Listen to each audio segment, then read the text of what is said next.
Final aí da 14ª rodada da Série B do Campeonato Brasileiro, né? Vamos falar um pouco sobre os jogos dessa 14ª rodada. Já peço aí o like para todos vocês, importante demais para o nosso canal seguir crescendo aqui no YouTube, né? Quanto mais likes, mais em alta fica o nosso vídeo, e quanto mais inscritos a gente tiver, mais em alta fica o nosso canal dentro da plataforma. Então dá esse apoio aí pra gente nessa nova formatação aí de criação de conteúdo que a gente tá promovendo. E vamos lá falar um pouquinho da Série B do Campeonato Brasileiro. Na tela aí para vocês já os jogos, né? O CRB perdendo aí para a equipe do América de virada, né?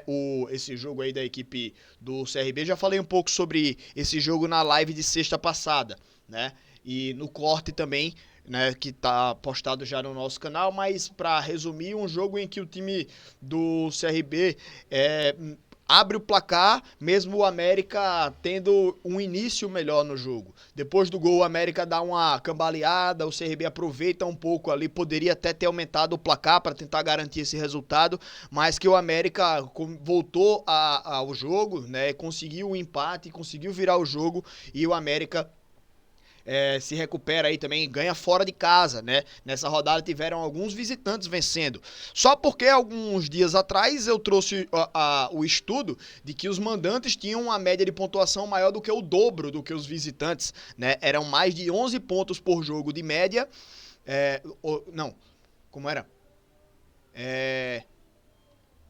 Era a média de cada um dos times era mais de 11 pontos como mandante e menos de 5 pontos como visitante, em média, todos os times, né? Eu fiz esse estudo, assim, a média de todos os times aí, mandante e visitante, se não me engano, em 6 jogos, tá? Como mandante e visitante aproximadamente, né? Os times tinham ali alguns times com mais jogos em casa, outros com mais jogos como visitante, mas em média os times faziam mais do que o dobro da quantidade de pontos em casa do que fora de casa. Nenhum dos times fez mais ponto fora do que em casa, por exemplo. Então, o mando de campo, ele era algo que era muito preponderante, né? Por exemplo, aqui nessa rodada 12, a gente teve 7 mandantes vencendo e apenas um visitante vencendo e 2 empates. Então, o mando de campo era algo muito influente na pontuação das equipes, né? Nessa rodada a gente já viu aqui os 2 primeiros jogos já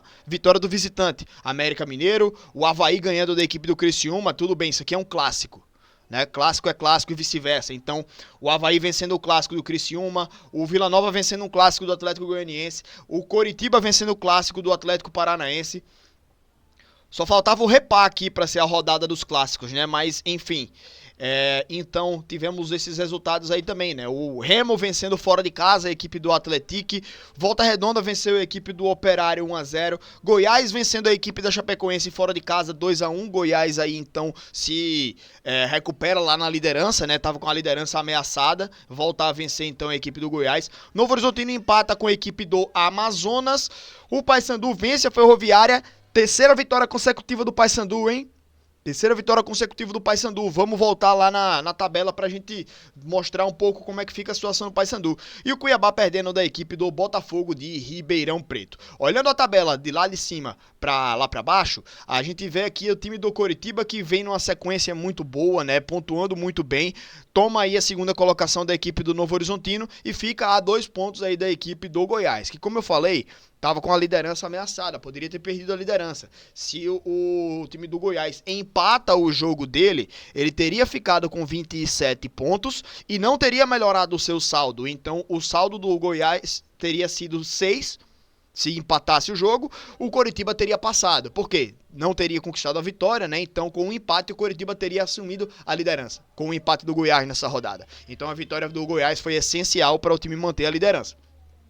O Coritiba vem numa sequência muito boa, né? Então vem aí se estabelecendo no G4, já cria uma gordurinha para o quinto colocado, 4 pontos de diferença.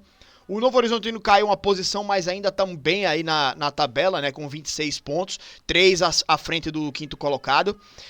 Que o quinto colocado tem a mesma pontuação do que o quarto, né? O Avaí e o Remo tem 23 pontos, o Avaí consegue entrar aí no G4 por conta da derrota do CRB dentro de casa para a equipe do América.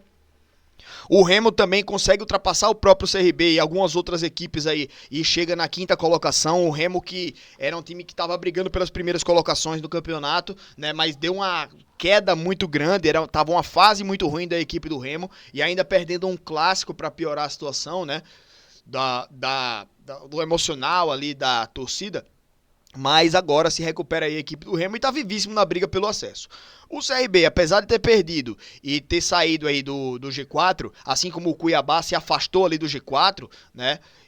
Ainda segue numa pontuação que dá pra buscar, dá pra sonhar, né?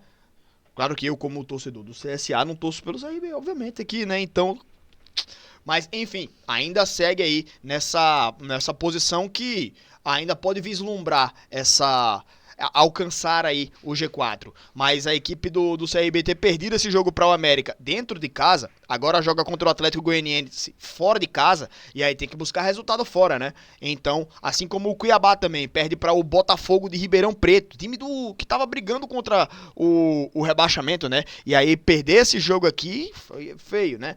Eu sempre digo, time que quer brigar pelo acesso, pega um time que quer brigar, que tá brigando contra o rebaixamento, dentro de casa, tem que ganhar, não pode perder ponto. Então, decepcionante essa derrota aqui da equipe do Cuiabá, né? Horrível para as pretensões do Cuiabá. Então, cai aí algumas posições e agora vai ter que correr atrás do prejuízo. O América, olha a importância dessa vitória da equipe do América, né? Estaria com 17 pontos aqui, estaria aqui junto do Operário, né? Lá embaixo na tabela, mas com essa vitória o América sobe aí, escala várias posições e dá uma afastada desse grupo aqui de baixo, né? Então, importante demais aí esse resultado da equipe do América, subindo aí até 5 posições nessa tabela de classificação.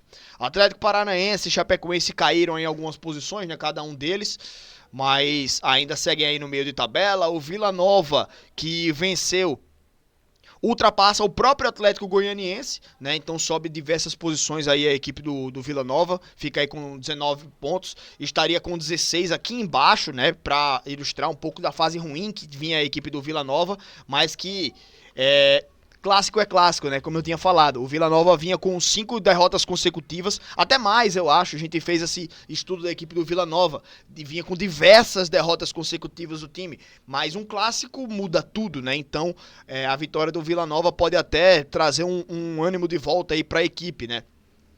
E o Atlético Goianiense acaba sendo derrotado aí no clássico, mas que ultrapassar aí pela equipe do Vila Nova pode dar até aquela cambaleada, né? Ferroviária cai algumas posições também, assim como o Operário, né? O Criciúma, 16 pontos, assim como o Botafogo de Ribeirão Preto. Botafogo de Ribeirão que, se tivesse perdido o seu jogo, teria caído para dentro do G4, né? O Botafogo fez esses 3 pontos aí, o Amazonas fez 1 e o Volta Redonda venceu, fez 3 pontos. Então, nessa situação agora, se o Botafogo tivesse perdido, ele estaria com 13 pontos, a mesma pontuação do Paysandu, e teria até ficado atrás da equipe do Paysandu, porque o Botafogo teria 13 pontos se perdesse o seu jogo. Como ganhou, melhorou o seu saldo, né? Menos 5. Se tivesse perdido, estaria com pelo menos menos 7 de saldo. Então, pior do que o Paysandu, né? Então, teria caído aqui para a penúltima colocação a equipe do Botafogo, né? E dentro aí do G4, vitória importante do Volta Redonda seria o Lanterna, se tivesse perdido o seu jogo, mas consegue aí uma pontuação boa para poder colar aqui na briga contra o rebaixamento. O Amazonas faz um pontinho ali também, ainda segue na briga. E o Paysandu, hein? Que 9 pontos nos últimos 3 jogos e se estabelece agora na briga contra o rebaixamento, né? A 3 pontos da equipe do Botafogo de Ribeirão Preto, então começa a vislumbrar, começa a enxergar a porta de saída do Z4.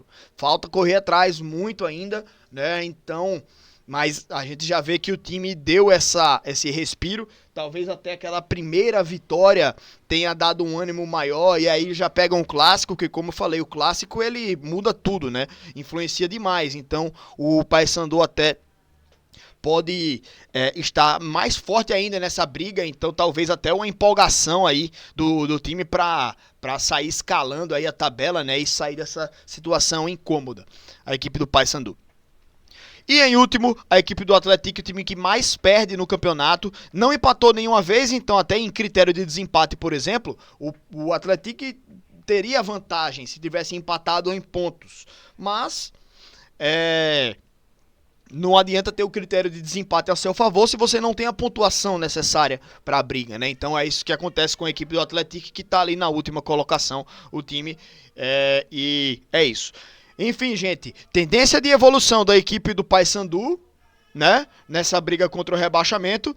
E é isso, comentando um pouco aí sobre a Série B do Campeonato Brasileiro. Já lembro também aí a galera de dar o like aqui no nosso vídeo, na nossa programação. Se inscreve aqui no nosso canal para dar uma forcinha. E vamos que vamos, meus amigos. Tamo junto, muito obrigado pela participação aqui no nosso canal. Valeu e até a próxima, galera.